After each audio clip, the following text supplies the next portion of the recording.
Relative to count one, we, the jury in this case, being duly impaneled and sworn, find the defendant not guilty as to count one of the indictment for murder and not guilty to any lesser offense. Faced with 14 counts of murder, Dr. William Husel found not guilty on all charges today, ending a saga that has lasted for years.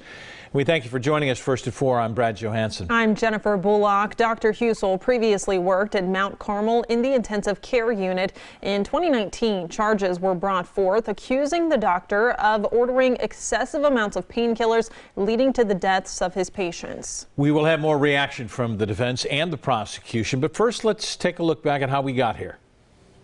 In 2019, 25 murder charges were brought forth, claiming the doctor had prescribed excessive doses of fentanyl and other painkillers to intentionally kill patients between the years of 2015 and 2018.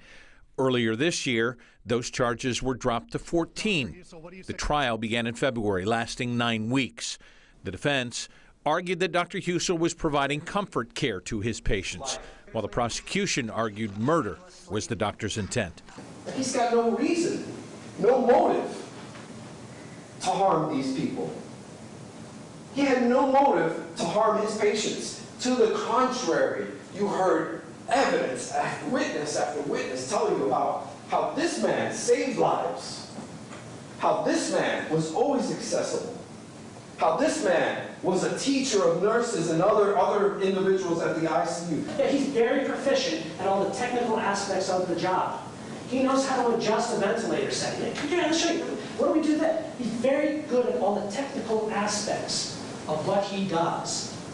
But I would argue to you, a terrible healer, a terrible doctor. The jury was able to consider lesser charges of attempted murder, but they passed on that as well. Dr. Husel was found not guilty on all charges.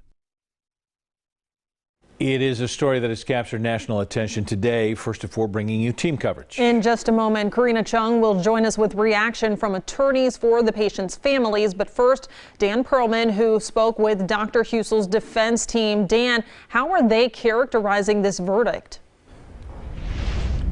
Well, Jennifer, they are characterizing it as a victory on several fronts. You know, today was an emotional day in court for the patients' families who were in the courtroom. It was also emotional for Dr. Husel, his family, and of course his defense team. Now, Husel did wipe tears from his eyes as this verdict was read in the courtroom, and as Judge Michael Holbrook read that Husel was not guilty on the 14th and final count in the indictment, you can see one of his attorneys, Diane Menashe, hugging him. Today's verdict comes 9 weeks to the day after a jury and 6 alternates were selected for this case.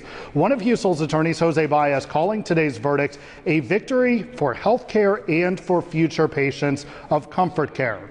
I asked Baez if there was a single moment or several throughout the last 9 weeks where he started to believe not guilty would be read on all counts. I can tell you this, Dan, you've covered the case throughout the pretrial process, and I don't think you ever saw us shake or in fear of the evidence in this case or what we believed was going to be presented. In fact, I think you heard me say, and I think you could see in the courtroom, we were anxious for William's day in court.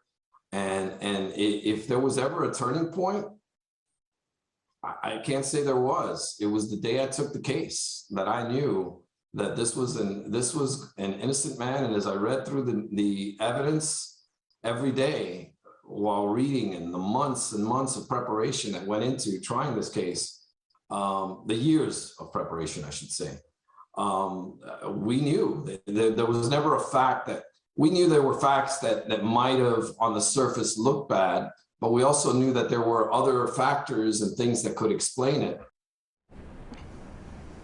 So Dr. William Husel is a free man. Menashe telling us today that once Dr. Husel left court, his first planned stop was his church. Local for you at the Franklin County Courthouse, Dan Perlman, NBC4. Dan, thanks so much. Well, shortly after that verdict was read, a spokesperson for Mount Carmel Health Systems released a statement. It reads in part, quote, Our thoughts continue to be with the patient's families. It's never been our role to determine whether the defendant's actions in these cases were criminal.